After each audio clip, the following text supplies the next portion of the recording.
दशा माता व्रत कथा एवं विधि। यह व्रत घर की दशा के लिए किया जाता है। यह व्रत चैत्र मास के प्रारंभ की दशा माता को किया जाता है। सुहागन औरतें इस दिन ब्राह्मण से डोरा लेती है, एक समय भोजन करती है और पीपल की पूजा करती है और नल और दंपति की कहानी सुनती है।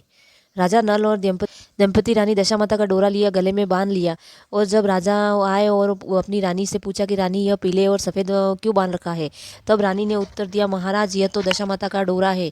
राजा ने दशा माता के डोरे के रानी को गले में तोड़कर फेंक दिया, जिससे दशा माता क्रोधित हो गई। राजा को स्वप्न में आकर कहा, हे राजा, तेरी दशा जा रही है और अब दशा आ रही है। राजा ने स्वप्न में ही पूछा कि मेरे को कैसे मालूम होगा।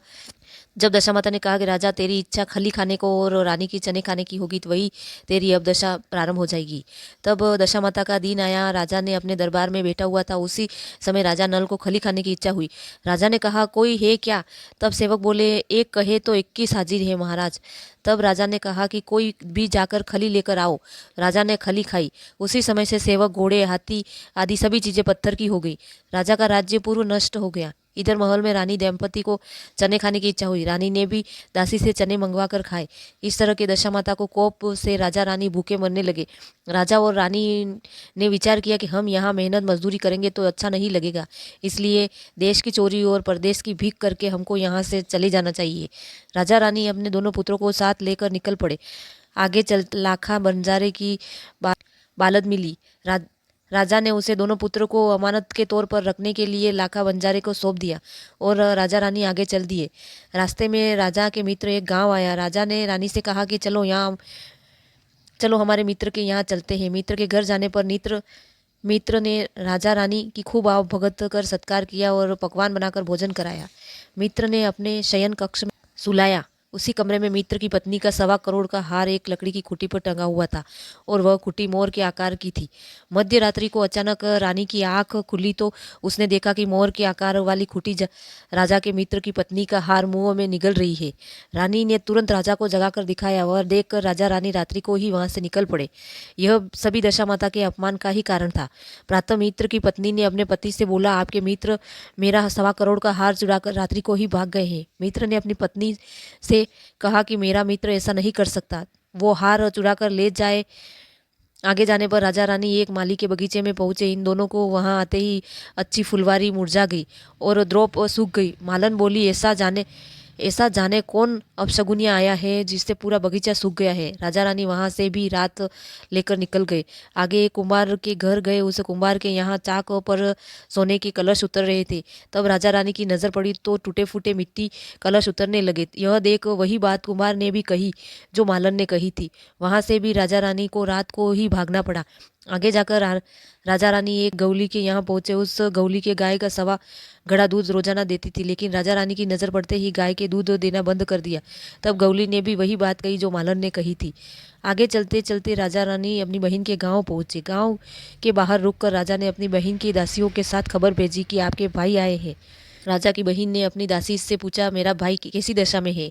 दासी ने कहा कि दोनों बहुत बुरी दशा में है। यह सुनकर राजा की बहन एक थाली में रोटी व कांदे रखकर अपने भाई व भाभी से मिलने गई।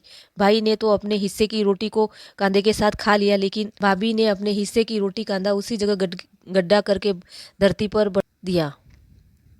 आगे जाने पर एक गांव और राजा रानी पहुंचे तो वहां नगर सेठ पूरे गांव में भोजन करा रहा था। राजा ने रानी से कहा कि यदि तुम नदी से मछलियां पकड़कर भूनो तब तक मैं भी भोजन एक पत्तल में लाता हूँ। रानी ने मछली पकड़ी और उन्हें भुना, लेकिन भाग्य में दशा माता का कोप में पानी में लहर आई और भुनी हुई मछलियां जीवित होकर पानी में चली गई। उधर जब राजा भोजन पत्तल लेकर आ रहा था, अचानक एक चील ने झपटा मारा और पत्तल लेकर उड़ गया। चील ने झपटा मारने पर एक चावल का दाना मूंछ पर चिपक गया। राजा को खाली हाथ और मूंछ पर चावल चिपका देख रानी के मन में आया कि राजा भोजन खुद खा गया है, और रानी को खाली बैठी देख राजा के मन में सोचने लगा कि रानी सभी मछलियां खुद खा गई है। लेकिन किसी ने भी किसी को कुछ नहीं कहा और आगे चल पड़े। चलते चलते दोनों रानी के मायके जहाँ पहुंचे। दोनों ने अपना वेश और नाम बदलकर नौकरी के लिए याचना की। तब राजा को घोड़े की घुड़सवारी में, रानी को वहां की महारानी का श्रृंगार करने में नौकरी मिल गई। राजा रानी दोनों नौकरी करते रहे। तब 1 साल हुआ और फिर दशा माता का व्रत आया। तब रानी राजा बोली, आज की कमाई से भोजन बनाने का सामान ले आना, आज हम लोग अलग भोजन बनाएंगे, राजमहल में आज हम भोजन नहीं करेंगे। राजा भोजन का सभी सामान ले आया। तब रानी ने भोजन बनाया और दशा माता की पूजा की तैयारी की। जब रानी दंपति महल की रानियों के साथ मिलकर दशा माता पूजन कर पीपल परिक्रमा करने साथ कर रही थी, तभी दंपति के पैर में कंकु के पैर बन गए रहे थे। यह देख अन्य रानियां अपने पैर होना बताने लगी, लेकिन दंपति की माता ने कहा कि सभी रुको, एक एक करके परिक्रमा लगाओ, तभी पता लगेगा कि कंकु के पैर किसके हैं। एक एक ने जब परिक्रमा लगाई तो पाया कि पैर दासी दमड़ी दंपति के बन रहे हैं। पूजन के बाद राजा रानी मिलकर बगीचे में ही भोजन किया। राजा भोजन करके पश्चात कुछ देर के लिए वही जमीन पर सो गया। पुनः दशा माता ने आकर कहा कि राजा, तेरी अब दशा बुरी दशा चली गई है और दशा अच्छी दशा वापस आ गई है। राजा रानी के महल में जाकर अपना हिसाब कर को कहा कि उसी समय दंपति ने अपनी माँ से कहा कि मैं ही आपकी दंपति हूँ। तब माँ ने कहा, बेटी यह बात पहले ही बता देना था। तब दंपति ने कहा, माँ उस समय हमारी अब दशा थी और अब वापस हमारी अच्छी दशा आ गई है, इसलिए हम अपने नगर को जाएंगे।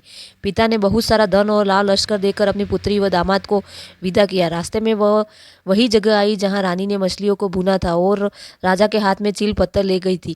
दोनों ने देखा कि भुनी हुई मछलियां पानी से बाहर आ गई है और भी वही चील भोजन की पत्थर लेकर सामने आ रही है। तब रानी बोली, मैंने मन में सोचा था कि रानी सभी मछलियां खा गई है। तब राजा ने कहा, रानी तुमने भी तो यही सोचा कि राजा भोजन की पत्तल अकेले खा गया है। चलते चलते राजा जब अपनी बहन के गांव पहुंचे तो दासी के साथ अपनी बहन की खबर भेजी। तो राजा की बहन ने दासी से पूछा कि मेरे भाई भाभी किस दशा में है। तब दासी ने कहा कि बहुत अच्छी दशा में है। यह सुनकर राजा की अपनी बहन मोतियों का थाल सजाकर अपने भाई भाभी को मिलने गई। तभी दंपति रानी को धरती से प्रार्थना की कि कहा, माँ आज मेरी अमानत मुझे वापस दे दो। यह कहकर रानी ने उस जगह को खोदा जहाँ उसने रोटी और कांदा जमीन में भंडार दिया था।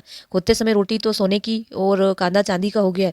यह दोनों चीजें राजा की बहन की थाली में डाल दी और आगे चलने की तैयारी करने लगे। राजा की बहन घर नहीं गए। वहां से चलकर राजा गौली के वहां पहुंचे। गाय का राजा रानी की नजर पड़ते ही गाय ने सवा गड़ा दूध देना शुरू कर दिया। तब गौली बोला, आपके पुण्य प्रताप से मेरी गाय सवा गड़ा दूध वापस देना चालू कर दिया है। पहले से न जाने कौन अपशगुनिया आया था जो मेरी गाय ने सवा घड़ा दूध देना बंद कर दिया था। तब राजा बोले, भाई पहले भी हम ही आए थे, तब दशा माता का कोप हमारी अवदशा थी, अब दशा माता की कृपा से हमारे दिन फिरे। गौली के यहाँ से चलकर राजा ने अपने मित्र के घर पहुंचे। मित्र ने राजा की रानी के पहले की तरह ही सम्मान किया और वही कमरा रात्रि को विश्राम को दिया। उसने राजा रानी पहले ठहरे थे। राजा रानी को तो मोरनी खुटी ने हार निकल जाने की चिंता थी, इसलिए नींद कहाँ आती। ठीक आधी रात को वही लकड़ी की मोरनी खुटी हार वापस उगलने लगी तो राजा ने अपने मित्र को और रानी ने मित्र की पत्नी को जगाकर दिखाया, हार इस लकड़ी की मोरनी ने निगल लिया था।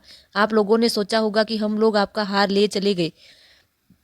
प्रातः नित्य कर्म के निपट कर राजा रानी अपने लश्कर के साथ उसी माली के बगीचे में पहुंचे। राजा रानी की नजर पड़ते ही पूरा बगीचा फिर से हरा भरा हो गया। तब माली ने कहा, आपके ही पुण्य प्रताप से मेरा बगीचा फिर से हरा भरा हो गया है। पहले न जाने कौन आया था कि पूरा बगीचा ही सूख गया था।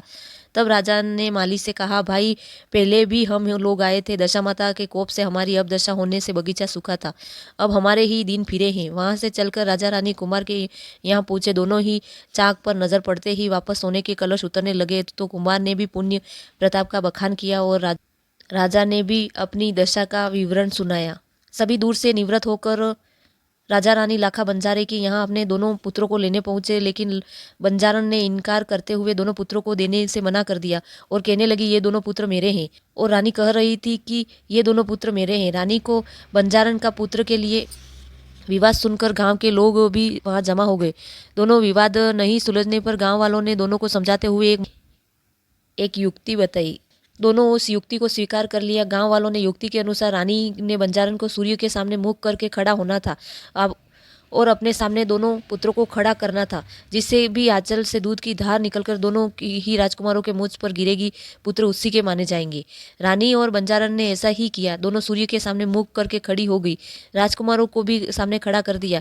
यह युक्ति अपनाने पर रानी दंपति ने आंचल से दूध की धार निकलकर राजकुमारों के मुझ पर गिरी। इस प्रकार सत्य की विजय हुई। राजा रानी दोनों राजकुमार को लेकर अपने नगर की तरफ चल दिए। नगरवासियों ने दूर से लश्कर को देखकर समझा कि कोई डाकू नगर लूटने आ रहा है। पास आने पर नगरवासियों की प्रसन्नता का ठिकाना नहीं रहा। जब उन्होंने अपने राजा रानी को देखा तो तुरंत टूटे फूटे ढोल लेकर नगरवासियों राजा रानी की अगवानी करते हुए चल पड़े। राजा रानी की नज़र पड़ते ही टूटे फूटे ढोल और पाषाण बने घोड़े हाथी सभी अच्छे पूर्वानुसार हो गए। राजा ने अपने राज्य की दशामाता एक मंदिर विशाल मंदिर बनवाया और नगरवासियों को दशामाता की महिमा समझाई। हे दशामाता, जैसे पहले राजा रानी को कष्ट सहना पड़ा ऐसा कष्ट किसी को न सहना पड़े, और बाद में जैसे राजा रानी को फले फूले ही आपका व्रत करने वाले सभी को फले, यही आपके चरणों में नम्र निवेदन है। जय दशामाता।